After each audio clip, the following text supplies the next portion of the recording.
نو ما ورته چې ژوند تېرو زندګي تېرو د شریعت د حدودو دننه به یې تېرو هغه کار هغه عمل به نه کوو چې په کوم کار او په کوم عمل کې په ورځ د محشر د الله په دربار کې بیا ولاړ یو او بیا شرمنده یو چې دا مو څه کړي دي ژوند مو څنګه تېر کړی دی نو الله موقع را کړې ده زندګي را کړې ده وخت را کړی دی بچي را کړي دي صحت را کړی دی څه دي چې موږ یې نه دي را کړي هر څه را کړي دي د دې نه فایده واخلو ځان بیدار کو زندګي او ژوند ډېر تېر شو د چا به لږ پاتې وي د چا به ډېر پاتې وي او د مرګ او ژوند پته ګوره نه لګي موږ به تاسو وایو چې یاره موږ به ډېر وخت تېروو دا به کوو هغه به کوو هېڅ پته نه لګي مرګ څه ټایم راځي نو چې ما او تا له مرګ راځي چې د مرګ ته خوشحالېږو چې شکر دی عمل مو کړی دی که راځي نو راسره ټینشن او پریشاني نشته او که راسره مطلب موږ اوس وزګار نه یو عمل ته او عمل راسره نه وي نو چې کله دا مرګ فرشتې رانږدې شي او پته راته ولګي چې رانې راپسې نو بیا به پریشانه یو او پریشانه به په دې یو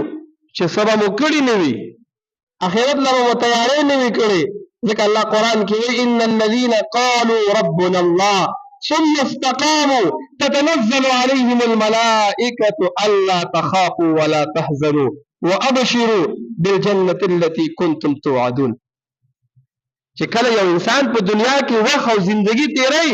او قالوا ربنا الله ثم استقاموا د دې عقیده دا وي چې رب زما الله دی رب زما الله دی او ثم استقاموا په دې خپل عقیده بیان دی د کلک او مستقیم او په دې حالت کې د وفات شو او صرف عقیده نه غواړي چې یو کس دا عقیده وي چې رب زما الله دی نو هغه کار به کوي چې رب په خوشحالېږي او هغه کار به نه کوي چې رب په خفه کېږي او رب چې تا ته کوم ارشادات په قرآن کې ویلي دي په خپل ځان کې راولي د رسول الله سنت په ځان کې راولي نو په دې خبره باندې دی کلک و اخوا دې خوا کېدتې نه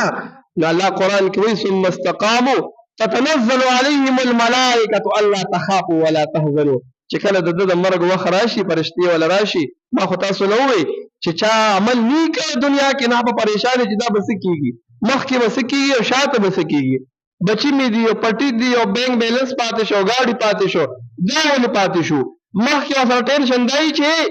هلته به څه کېږي فرشتې رالې جنت دی جهنم دی قبر دی سوال جواب دی د دې به څه کېږي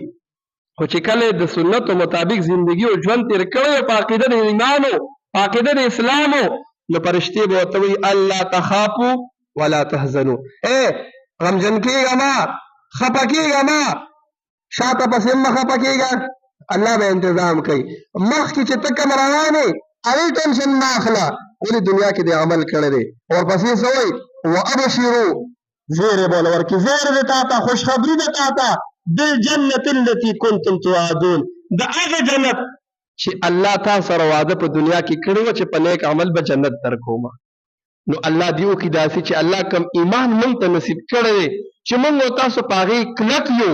یاد ساتئ د استقامت دعا م ځان له غوښتل هر مونځ کې چې یا الله په ایمان رانه مرګ راکړي هسې نه چې زموږ یو عمل